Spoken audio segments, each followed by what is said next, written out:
I'm sure you, as the rest of us, have admired Pierce in his Bond role. Absolutely. Is there a secret handshake between Bond people? Nothing secret, but yeah, quite a good, feels like, we're buddies. We've been through the same battle before. And yeah, we both came with certain acquired skills that that you carry throughout your whole life after Bond. I mean, that training is the hardest I've ever done. So definitely, it's like recognizing that and just working on another project. Well, this role was a little less hands-on and technical for you, though. Yeah, it was, but much less than, for example, the James Bond film was. Because in Quantum of Solace, I play an agent, I play a highly skilled woman and who really knows who's a weapon in herself. And in this film, I'm just a regular girl. So my character is not highly trained, doesn't have any supernatural powers. She's not this strong machine. She's just a simple woman who works at an office, helps the refugee center, helps the victims of sex trafficking. And this was interesting because it was a different feel to it. You see, I couldn't be professional in my moves, in the way I was running, and even her choice of weapons is very different from the usual weapons that you will see in a spy thriller. She's a regular girl, so she grabs whatever she finds around her. The regular things become weapons, and that's it was fun. It was fun to do that. Did you miss the action?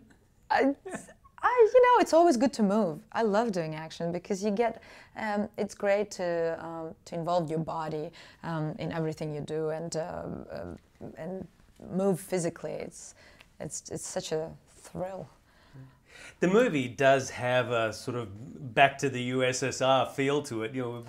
Going back to the Cold War era, and especially now, given the geopolitics. Did you feel the sort of the specters, so to speak, of the Cold War? I mean, I thought, it's funny because this subject is always somehow relevant. Do you know what I mean? And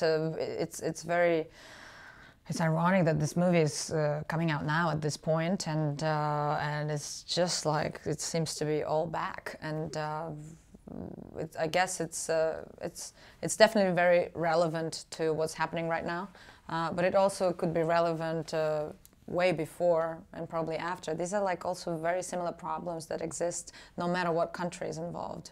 Do you know what I mean? These are things that are so common in general that unfortunately never seem to stop developing. Right.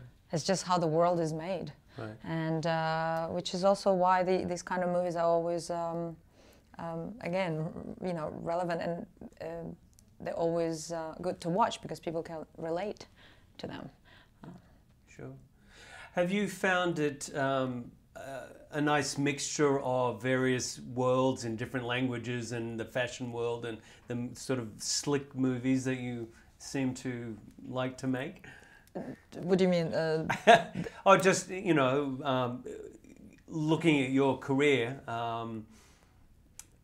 and how you're able to engage in all these different areas, which seem, quite different and challenging at the same time. I love it. I love it. It's great. I love the fact that I get to go to different countries, explore different culture, meet new people, learn new languages.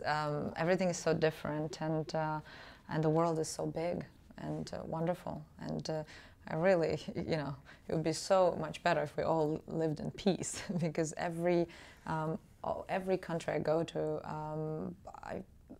has such great surprises in so many different areas, and so many things to learn for us that are from another world. And it's just, instead of, I think we should all, rather merge with those cultures rather than keep away. It's just so fascinating and lovely, and it makes our world so much richer.